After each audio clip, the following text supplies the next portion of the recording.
크리스천이 본 성혁명사, 진화론과 섹슈얼리티, 민성길 교수님의 칼럼입니다. 18세기에 본격적으로 등장하기 시작한 인간의 기원에 대한 연구들은 근대 과학과 정치 이론가들에게 압도적인 관심의 대상이 되었습니다.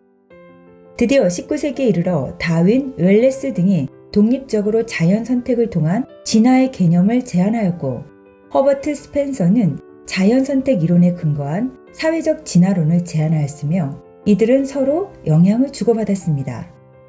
19세기 당시 사회의 지배적인 신념은 종은 설계된 위계에 따라 변하지 않는다는 신념, 그리고 인간은 다른 동물과는 다른 독특한 존재라는 것이었습니다. 그러나 다윈의 진화론이 발표되었을 때 당연히 그 정치적, 철학적 및 신학적 함의는 사회의 격렬한 논쟁을 야기하였습니다. 만일 인간이 단순한 원시적인 원생동물 상태에서 진화한 결과라면 그런 생태계 내에서의 인간의 위치는 다른 동물과 같이 하찮은 것으로 여겨지게 합니다.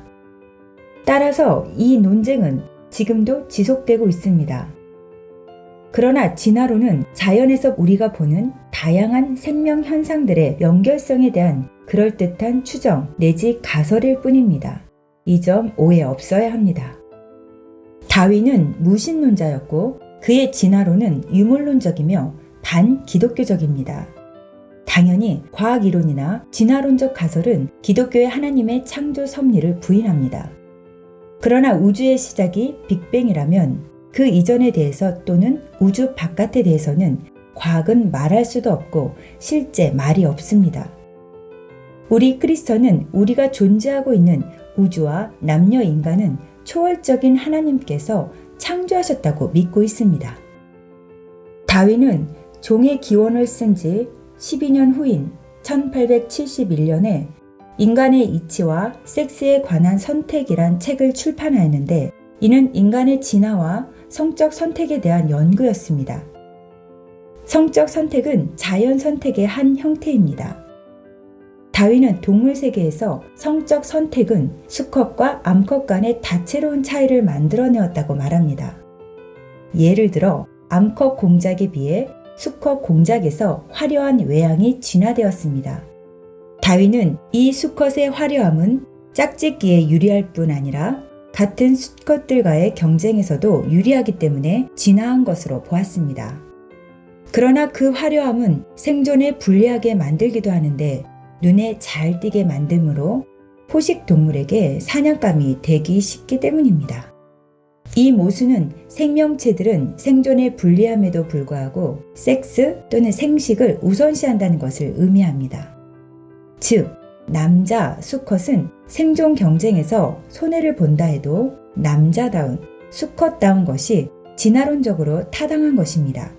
사슴의 뿔, 사자의 갈기, 인간 남자의 남성다움 등등도 같은 이유입니다. 이처럼 다윈은 당시의 남성 우월주의를 과학적으로 옹호한 셈입니다.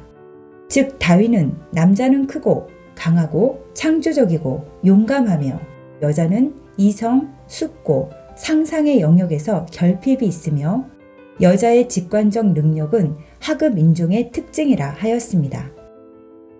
그러나 기독교는 부부간의 관계는 그리스도와 교회와의 관계로 정의되며 사랑에 기초한 상호 보완적인 관계로서 결코 남녀 불평등적이거나 가부장적이 아닙니다.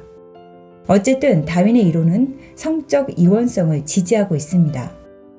그러나 젠더 퀴어를 정당화하는 젠더주의자들은 성의 다원성 내지 스펙트럼을 주장합니다.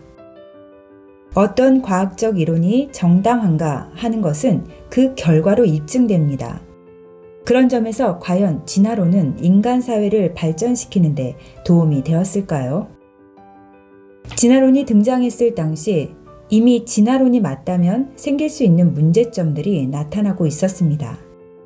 즉, 자본주의적 경쟁의 정당화, 인간 불평론론, 인종차별, 식민지주의와 제국주의의 정당화, 그리고 필연적인 우생학 등이 기승을 부렸습니다. 특히 우생학은 가족 계획과 피임과 낙태, 그리고 나아가 영아살해, 인종청소 등등을 정당화하였습니다. 우생학은 나치스의 국가정책으로 나타났는데 우수한 민족이나 우수한 남자는 프리섹스로 많은 자식을 낳아야 하고 여성은 이를 뒷받침하여야 한다는 것이었습니다. 진화론은 무엇보다 근본적으로 인간을 동물의 수준으로 격화시켜 동물적 프리섹스를 지향하는 20세기의 성혁명에 기여하였습니다. 그러나 21세기가 되면서 성혁명은 인간의 생육과 번성보다 퇴행을 조장하고 있음을 보여줍니다.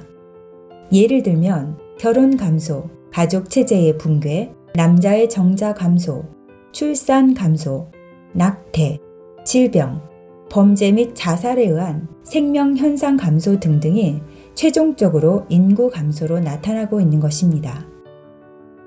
성혁명은 불임의 파라다이스를 향해 가고 있습니다. 민성길 교수님의 칼럼이었습니다.